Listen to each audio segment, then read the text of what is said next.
Desde un hombre condenado a cortar madera eternamente, hasta la mujer más horrible que ataca infieles. Venezuela no solo tiene paisajes, llanos, montañas y pueblos llenos de historia, también tiene algunas de las leyendas más inquietantes, trágicas y perturbadoras de Latinoamérica.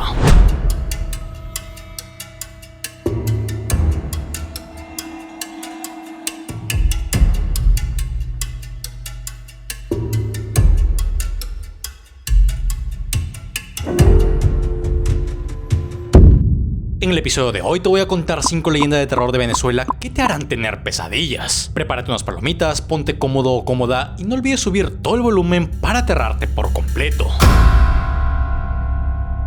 En los montes de Venezuela hay sonidos que de noche no deberían escucharse. El crujido de una rama puede ser normal, el canto de un animal también, pero si en medio de la oscuridad, cuando no hay nadie trabajando y el bosque debería estar completamente quieto, empiezas a escuchar golpes de hacha contra un tronco, lo mejor no es acercarte a ver quién está cortando madera, porque en algunas zonas rurales se cuenta que ese sonido no siempre viene de un hombre vivo. A veces viene de alguien que lleva años intentando terminar un trabajo que se convirtió en su condena. A ese espanto lo llaman el hachador perdido.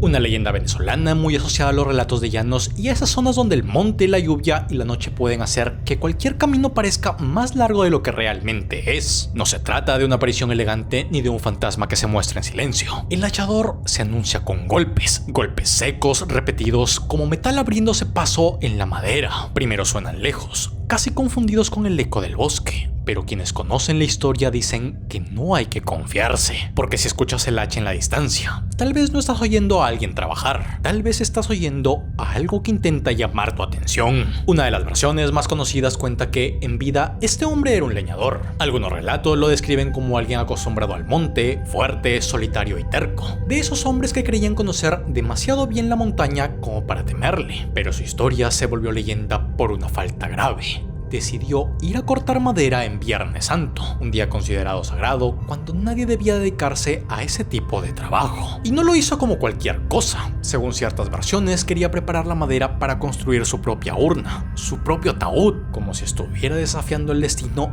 y a la muerte al mismo tiempo. El castigo llegó en el momento en que levantó el hacha. La leyenda cuenta que no alcanzó a terminar su tarea como hombre vivo. Algo lo condenó allí mismo, entre los árboles, y desde entonces quedó atrapado en el monte, repitiendo eternamente el sonido de su hacha. No murió del todo, pero tampoco siguió viviendo. Se convirtió en una presencia perdida, obligada a vagar por caminos oscuros, quebradas, montañas y zonas donde los cazadores o viajeros se internan sin respeto por el lugar. Por eso, el hachador perdido no se siente como una criatura cualquiera. Su miedo está ligado al castigo. Es el alma de alguien que rompió una prohibición, que trabajó cuando no debía, que usó el monte como si no hubiera ninguna fuerza capaz de reclamarle nada. Y ahora, según la leyenda, es él quien reclama. Hay versiones que dicen que ataca especialmente a quienes entran a la montaña a cazar, destruir o cortar sin necesidad. Otros relatos aseguran que su aparición funciona como una advertencia para quienes se internan demasiado lejos, sobre todo durante noches oscuras o lluviosas, cuando el bosque parece cerrar sus propias salidas. La forma en la que se manifiesta cambia según quien la cuente, pero casi siempre conserva algo brutal. Algunos lo describen como un hombre alto, corpulento, con el pecho descubierto, la piel oscura por la intemperie y una mirada encendida que no parece humana. Otros hablan menos de su rostro y más en su presencia. Una silueta entre los árboles, un brazo levantando el hacha, un filo que brilla apenas un segundo antes de perderse en la oscuridad. No siempre se deja ver por completo.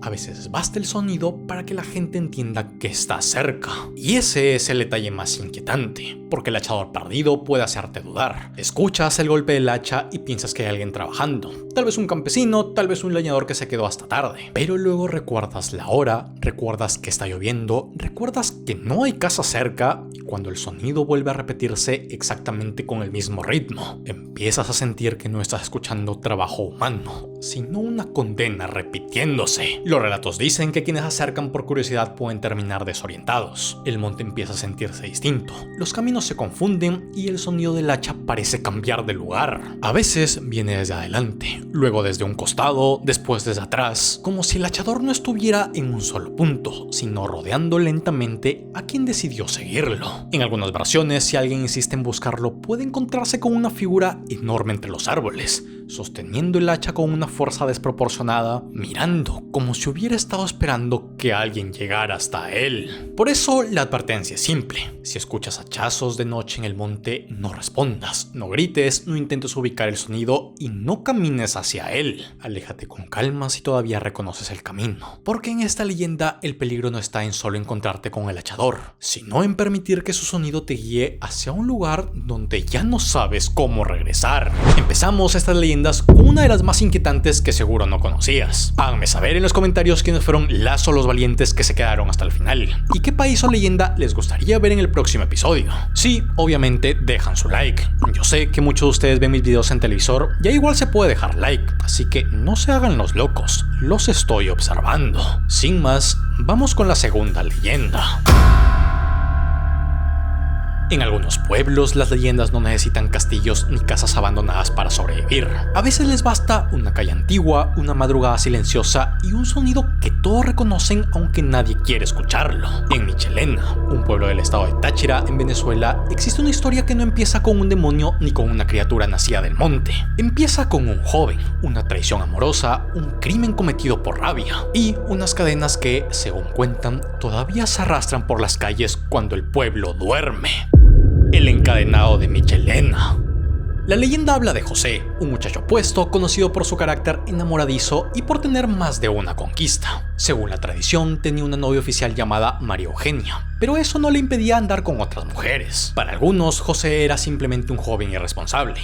Para otros, alguien que jugaba demasiado con los sentimientos ajenos sin imaginar que esa costumbre podía terminar de la peor manera. En un pueblo pequeño, donde todos se conocen y los rumores caminan más rápido que las personas, una traición amorosa no tarda demasiado en convertirse en escándalo. Sin embargo, el problema no fue solo el engaño, fue a quién estaba engañando. María Eugenia tenía un padre que, según la leyenda, no soportó la humillación de ver a su hija burlada. En vez de dejar que el tiempo o el propio pueblo castigaran la conducta de José, decidió tomar la justicia con sus propias manos. Una noche, cegado por la furia, lo asesinó. No se habla de un castigo limpio ni de una confrontación honorable, sino de un crimen nacido de los celos, la vergüenza y la rabia. Y como ocurre en muchas leyendas, la violencia no terminó cuando cayó el cuerpo. Después del asesinato, el padre de María Eugenia tampoco volvió a ser el mismo.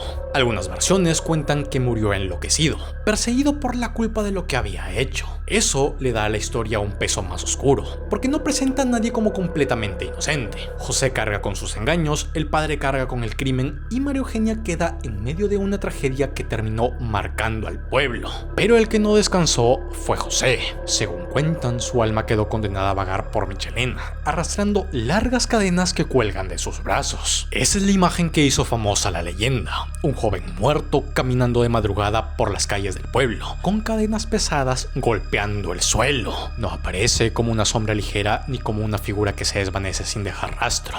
Se anuncia con sonido. Primero se escucha un arrastre metálico, lejano, como si alguien llevara grilletes por una calle vacía. Luego el ruido se acerca poco a poco, rebotando entre las paredes, avanzando por esquinas donde a esa hora no debería caminar nadie. Quien lo escucha puede intentar convencerse de que es un portón, una reja suelta o un animal moviendo algo entre la basura, pero la repetición del sonido termina volviéndose demasiado humana. Hay versiones que aseguran que el encadenado aparece por las calles principales de Michelena, especialmente en recorridos asociados al cementerio y al barrio Santa Rita. No siempre se deja ver con claridad, a veces solo se escuchan las cadenas. Otras veces, quienes dicen haberlo visto hablan de una figura masculina caminando con la cabeza baja, como si no buscara a nadie en particular, pero tampoco pudiera detenerse. Su condena no parece perseguir a una víctima concreta, sino repetir una ruta, una pena, un recuerdo que el pueblo nunca terminó de enterrar.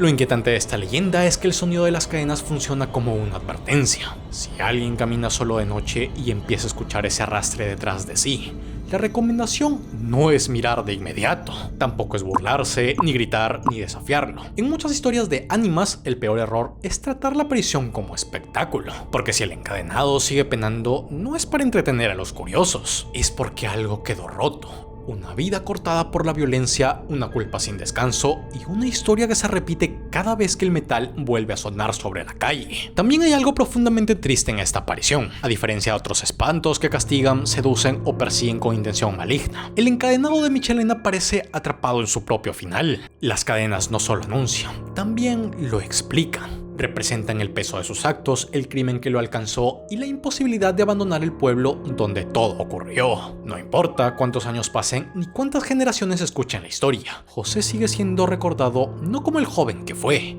sino como el muerto que todavía camina. Antes de continuar con una leyenda turbia, debo decirte que este contenido llega gracias a nuestros miembros del canal. Su apoyo es literalmente lo que hace que podamos seguir trayendo contenido de mayor calidad todas las semanas. Y si quieres ser parte y deseas unirte, tendrás acceso anticipado, contenido exclusivo y apoyas directamente el canal. Pero no solo eso, en nuestro nivel 2 hay muchos beneficios más, como entradas a Advance Premiers y sorteos increíbles. Y si no puedes volverte miembro ahora, con que te suscribas, dejes un comentario y un like es más que suficiente. Te estoy observando. ¿Ya te suscribiste y dejaste like? Muy bien. Si seguimos así, con mucha fe llegaríamos a los 2 millones de suscriptores antes de fin de año. Sin más, continuamos. En los Andes venezolanos hay lugares donde el agua no parece completamente silenciosa. Lagunas frías, quebradas escondidas entre montañas, ríos que bajan entre piedras cubiertas de musgo y páramos donde la neblina puede cubrirlo todo en cuestión de minutos. Para muchos, esos lugares son hermosos. Pero dentro de la tradición andina también se dice que no están vacíos. Hay presencias pequeñas, antiguas, vinculadas al agua y a la montaña, que observan a quienes entran en su territorio. Y si alguien llega sin respeto, ensucia una laguna o altera un espacio que no le pertenece, puede terminar descubriendo que la naturaleza no siempre se defiende sola. A esas presencias se les conoce como los momoyes. Los momoyes son duendes o espíritus del agua del folclore venezolano, especialmente asociados a los Andes, con fuerte presencia en relatos de Trujillo y Mérida. No se los describe como demonios ni como criaturas que aparecen únicamente para hacer daño. Su figura está más cerca de los guardianes, seres pequeños, antiguos, ligados a las lagunas, ríos y quebradas que cuidan ciertos espacios naturales y reaccionan cuando alguien rompe el equilibrio del lugar. Por eso su leyenda tiene una fuerza distinta a la de otros espantos. No parte del castigo por un crimen sangriento ni de un pacto con el diablo, sino de una idea más sutil y quizá más incómoda. Hay sitios donde el ser humano no manda. Las descripciones cambian según la zona, pero muchas versiones los presentan como seres pequeños, de apariencia parecida a duendes, a veces vestidos con elementos propios del paisaje andino o escondidos entre la vegetación. No siempre se muestran de forma clara. En algunos relatos se los intuye más de lo que se los ve. Movimientos rápidos entre las piedras, risas pequeñas cerca del agua, silbidos que parecen mezclarse con el viento, o figuras diminutas que desaparecen apenas alguien intenta mirar mejor. Esa forma de manifestarse los vuelve inquietantes, porque no sabes si realmente viste algo o si el páramo, con su neblina y su silencio, te hizo dudar de tus propios sentidos. Se dice que los momoyes habitan especialmente en lagunas y nacimientos de agua. No cualquier charco ni cualquier río, sino lugares que dentro de la tradición tienen una especie de energía propia. Aguas frías, zonas altas, espacios donde la naturaleza se siente más fuerte que la presencia humana. Allí cuidan el agua, los animales, las plantas y el orden del entorno. Por eso muchos relatos los presentan como espíritus ecológicos antes de que existiera esa palabra en el lenguaje moderno. Eso sí, no protegen por ternura ni por simpatía hacia las personas, sino porque ese territorio les pertenece o está bajo su cuidado. El problema empieza cuando alguien llega con arrogancia. Turistas que dejan basura, personas que ensucian el agua, visitantes que se burlan de la leyenda o que intentan llevarse algo del lugar como si fuera un simple recuerdo. En esas situaciones, los momoyes pueden dejar de ser criaturas casi invisibles para convertirse en una presencia molesta, traviesa o directamente peligrosa. Algunas historias cuentan que esconden objetos, confunden a los caminantes, producen sonidos extraños alrededor del campamento o hacen que una persona pierda la orientación en caminos que parecían sencillos. Esa es una de las partes más perturbadoras de la leyenda. Los momoyes no necesitan atacar de forma brutal para hacer daño. Les basta con desordenar tu percepción del lugar. En una montaña o en un páramo, perder la orientación puede ser suficiente para convertir una caminata tranquila en una situación peligrosa. La neblina baja, los caminos se parecen, el frío aumenta y de pronto ya no sabes si estás regresando o alejándote más. Para quien cree en la leyenda, esa confusión no siempre es un accidente. puede ser una advertencia de los momoyes. Una forma de decirte que ya entraste demasiado, que tocaste algo que no debías o que el lugar no aceptó tu presencia. También existen versiones donde los momoyes pueden proteger a quienes se acercan con respeto. Esa dualidad es importante porque no los convierte en monstruos simples. En algunos relatos ayudan a cuidar cosechas, protegen fuentes de agua o permiten que quienes conocen las reglas pasen sin problema por ciertos sitios. Pero esa protección no es incondicional. Depende del comportamiento humano. Si alguien actúa como dueño del lugar sagrado para la tradición, entonces la historia cambia. Por eso, dentro de la leyenda, las advertencias son muy claras. No contaminar lagunas, no arrojar basura a los ríos, no burlarse de las presencias del agua, no llevarse piedras, plantas u objetos de ciertos lugares sin permiso. Y, sobre todo, no desafiar al páramo creyendo que todo lo que no se ve no existe. Porque en muchas historias andinas, la naturaleza no es un escenario vacío. Es un territorio habitado por fuerzas que no necesitan mostrarse completamente para hacerse respetar. En Venezuela hay leyendas que no nacen de un espanto inventado, sino de alguien que realmente existió. Y quizás por eso resultan más incómodas, porque cuando una historia parte de un fantasma, uno puede tomar distancia, pero cuando parte de un médico, de una casa real, de un mausoleo real y de cuerpos que fueron conservados durante años, el límite entre historia y terror empieza a sentirse demasiado delgado. Esa es la leyenda de el Dr. Notch, el hombre que convirtió la muerte en su mayor obsesión. Gottfried Notch fue un médico alemán que llegó a Venezuela en el siglo XIX y se estableció en La Guaira. Durante su visita fue reconocido como cirujano y hombre de ciencia, pero su nombre terminó quedando ligado a algo mucho más oscuro: sus experimentos para preservar cadáveres. En una época en la que la muerte estaba muy presente por enfermedades, guerras y epidemias, Notch desarrolló una fórmula embalsamadora que, según se cuenta, permitía conservar los cuerpos sin necesidad de extraer órganos. No era una simple curiosidad médica,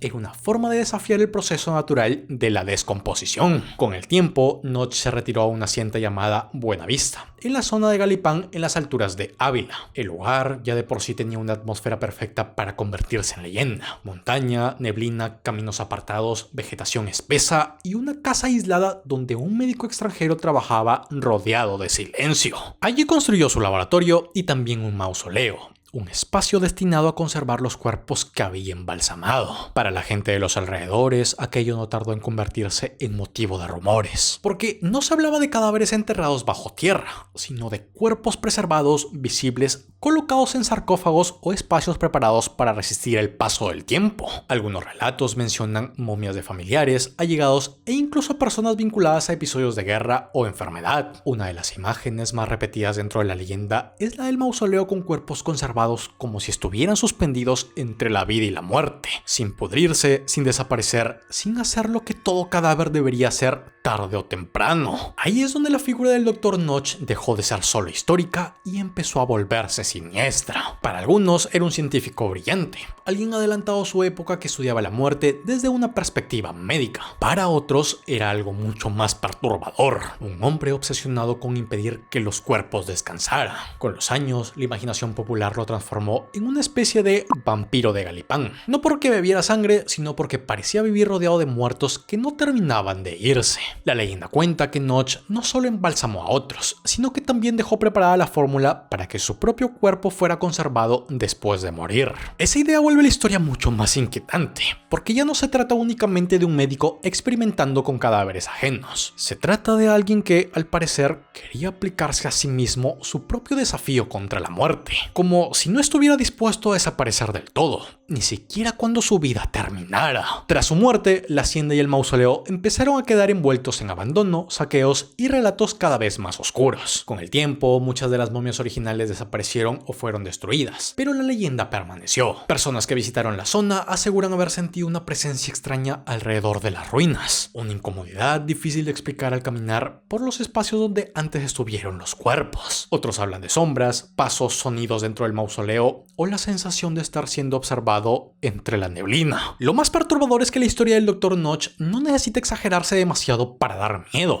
No hace falta convertirlo en un monstruo ni inventar rituales imposibles. Basta imaginar a un hombre viviendo en una hacienda aislada en la montaña, estudiando cadáveres, perfeccionando una fórmula secreta y construyendo un lugar donde los muertos no eran enterrados para desaparecer, sino conservados para permanecer. Hay algo profundamente incómodo en esa imagen. Una casa donde la muerte no se ocultaba, sino que se organizaba, se observaba y se mantenía presente. También hay una dimensión más extraña en su mausoleo. No era solo un sitio para guardar cuerpos, era casi una extensión de su investigación. En algunas descripciones, los espacios permitían observar el estado de los cadáveres, como si incluso después de muertos siguieran formando parte de un experimento. Esa idea cambia por completo la sensación del lugar. Un cementerio común habla de descanso. El mausoleo de Notch, en cambio, parece hablar de espera, como si los muertos hubieran sido puestos allí no para cerrar una historia, sino para demostrar que la historia todavía no terminaba. Por eso, quienes conocen esta leyenda suelen mirar a Notch desde dos lugares distintos. Por un lado, el médico real, el científico, el hombre que intentó resolver un problema físico, la descomposición. Por otro, el personaje oscuro que dejó una marca en la imaginación venezolana, rodeado de momias, secretos y una fórmula que nunca dejó de alimentar rumores. Esa mezcla es lo que vuelve su historia tan potente. No es completamente ficción,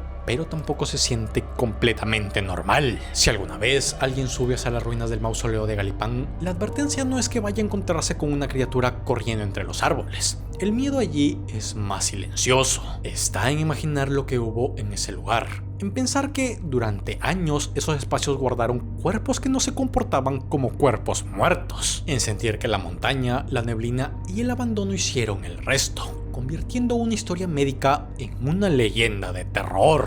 Antes de continuar con una leyenda que involucra al diablo mismo, quería decirte que yo sé que te gusta el terror y esto te va a encantar. El hombre del sombrero es nuestro segundo libro ilustrado y basado en hechos reales donde se narra la historia de Renzo, un amigo que desde los 6 años fue atormentado por justo este sujeto de sombrero y saco hasta encontrarse con el mismo diablo en persona. Yo sé que muchos de ustedes también se han llegado a encontrar con esta entidad chupa energía y si les gusta el género y son valientes para adentrarse en estas páginas donde no solo se narra la historia de Renzo, sino también de seguidores, el hombre del sombrero ya está disponible y pueden conseguirlo en Amazon a nivel internacional. El link ya lo tienes en la descripción y en el primer comentario. Y si eres de Perú, escríbeme por Instagram para conseguir el tuyo autografiado. De hecho, las últimas unidades de Perú. Sin más, continuamos.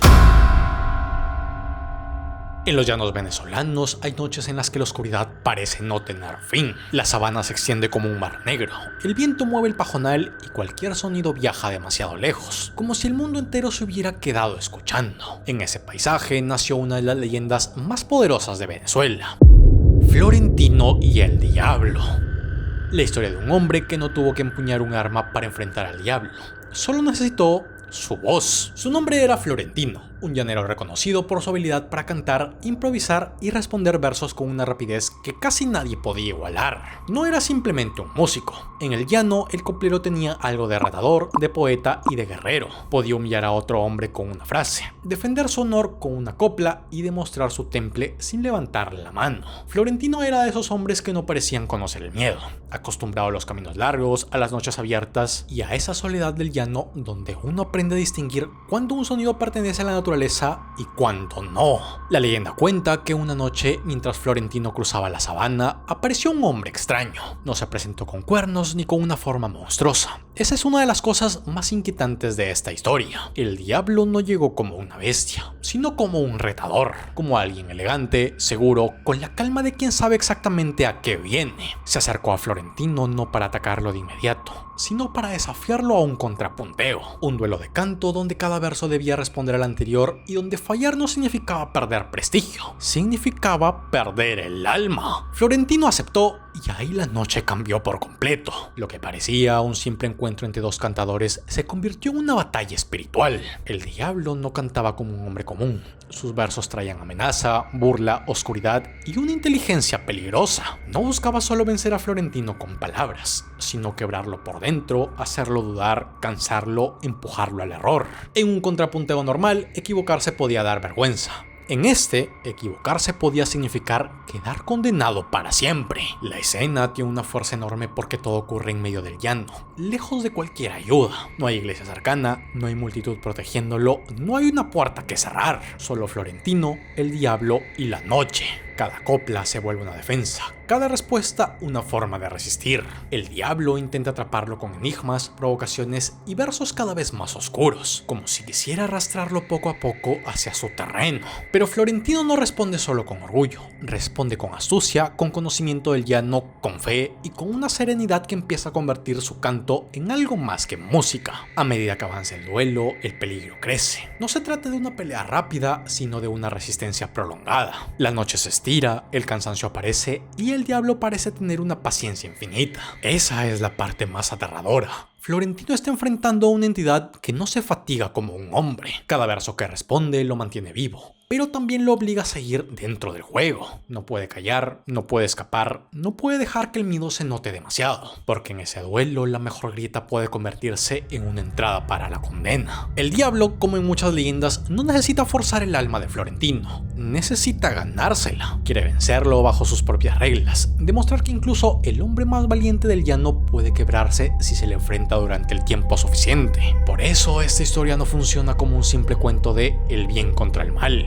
Funciona como una prueba de voluntad. Florentino no está defendiendo solo su vida, está defendiendo su identidad, su voz y todo aquello que lo hacía ser quien era. Mientras más se acerca el amanecer, más intenso se vuelve el enfrentamiento. En muchas versiones, Florentino empieza a apoyarse en invocaciones religiosas y en la fuerza espiritual de aquello que el diablo no puede dominar. La fe entra en la copla sin romper el duelo, como si el canto mismo se convirtiera en oración. El llano, que al inicio parecía vacío, empieza a sentirse lleno de fuerzas invisibles. La oscuridad ya no es solo noche, es el territorio del diablo intentando resistirse a la llegada de la luz. Y entonces ocurre lo que el diablo no puede detener: amanece. Con la llegada del día, la presencia maligna pierde fuerza. Florentino ha resistido.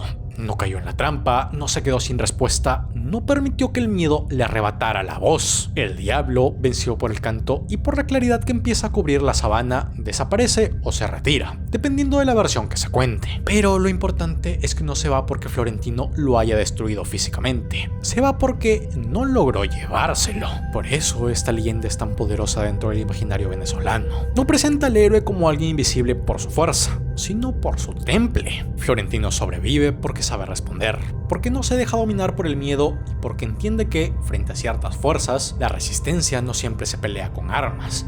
A veces se pelea sosteniendo la voz cuando todo alrededor quiere que calles. Al final, Florentino y el diablo no da miedo como una prisión que salta desde la oscuridad. Da miedo porque plantea una idea mucho más profunda, que el mal puede presentarse como un desafío elegante, casi injusto, y aún así estar apostando por tu alma desde el primer verso. Y quizá por eso, cuando en el llano alguien habla de esta historia, no se siente como un simple duelo musical. Se siente como la noche en que un hombre quedó solo frente al diablo y tuvo que cantar hasta el amanecer para seguir siendo dueño de sí mismo. Lo que estás a punto de escuchar es una historia extra porque me la han pedido bastante y es una de las leyendas más perturbadoras de Venezuela. En los llanos venezolanos hay caminos donde la noche parece volverse más larga de lo normal, lugares donde el viento se mueve entre la sabana, las casas quedan lejos unas de otras y cualquier figura que aparezca a la distancia puede confundirse con alguien perdido. Pero entre todas las advertencias que se cuentan en esas tierras, hay una que muchos hombres aprendieron a temer desde jóvenes: si una mujer hermosa aparece sola en medio del camino, vestida de blanco o con una larga túnica, no te acerques demasiado, porque puede que no sea una mujer esperando ayuda, puede que sea la Sayona. La Sayona es una de las leyendas más famosas y perturbadoras de Venezuela. Su figura está asociada especialmente a los hombres infieles, mujeriegos o irresponsables, aquellos que salen de noche convencidos de que nadie los ve, nadie los juzga y nadie los seguirá de regreso a casa. En muchas versiones se presenta como una mujer atractiva, de cabello largo, presencia elegante y una belleza capaz de llamar la atención incluso en medio de la oscuridad. No aparece como un monstruo desde el principio. Ese es precisamente su peligro. Primero se muestra como un deseo, como oportunidad, como una figura imposible de ignorar para quien ya está dispuesto a desviarse del camino. El origen más conocido de esta leyenda habla de una mujer llamada Casilda. Según la tradición, era una mujer hermosa, casada y madre, pero también profundamente celosa. Un día, un hombre malintencionado le hizo creer que su esposo le engañaba con su propia madre. La sospecha le entró como veneno.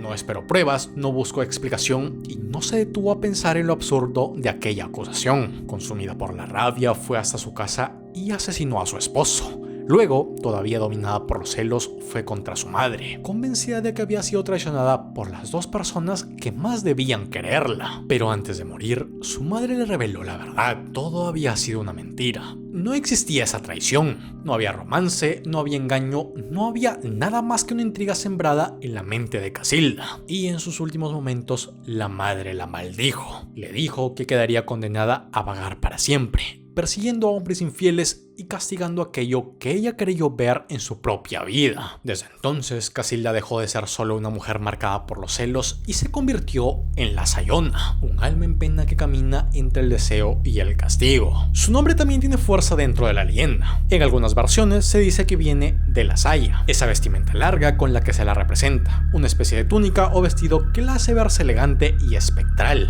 En otras interpretaciones se relaciona con la idea de Sayón, como figura castigadora. Y ambas figuras funcionan muy bien porque la Sayona es justamente eso, una mujer que aparece cubierta por una vestimenta larga casi fantasmal y al mismo tiempo una condenada que se volvió castigo para otros. Los relatos cuentan que suele aparecer de noche en caminos solitarios, carreteras rurales, sabanas, riberas o lugares donde los hombres regresan solos después de beber, apostar o encontrarse con amantes. Al principio, la aparición puede parecer completamente humana, una mujer caminando lentamente, una silueta pidiendo ayuda, una desconocida de belleza inquietante que se deja ver justo lo suficiente para despertar curiosidad. El hombre se acerca, le habla, intenta acompañarla o la sigue creyendo que la situación está bajo su control. Pero mientras más se aproxima, más extraña se vuelve la escena. Hay versiones donde la Sayona camina sin que sus pies parezcan tocar completamente el suelo.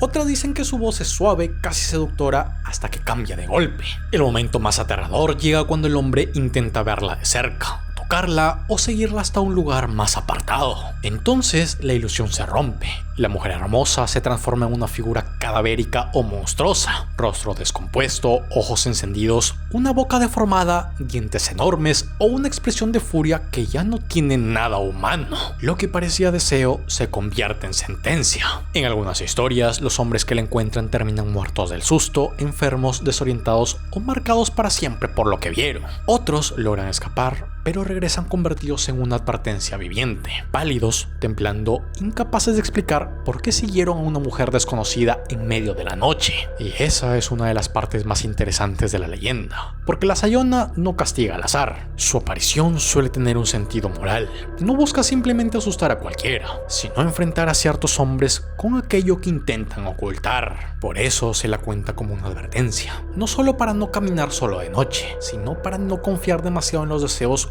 cuando aparecen en el peor momento. La Sayona no necesita perseguir a alguien desde el inicio. Le basta con presentarse como algo que el hombre ya quería encontrar. Su poder está en convertir la tentación en terror, en hacer que la víctima se acerque por voluntad propia antes de descubrir que nunca estuvo ante una oportunidad, sino ante una condena. Si alguna vez en un camino oscuro ves a una mujer sola, demasiado elegante para el lugar, demasiado tranquila para la hora, no te acerques por curiosidad. Y si su rostro permanece oculto, si parece llamarte sin moverse demasiado, si el silencio alrededor empieza a sentirse raro, tal vez lo mejor sea seguir caminando sin mirar atrás, porque según la leyenda, la Sayona no aparece para todos, aparece para aquellos que tienen algo que esconder.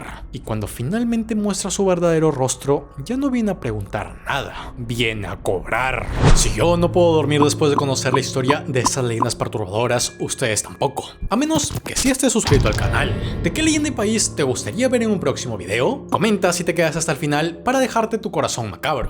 Suscríbete, deja un like o si no, la Sayona te visitará esta noche.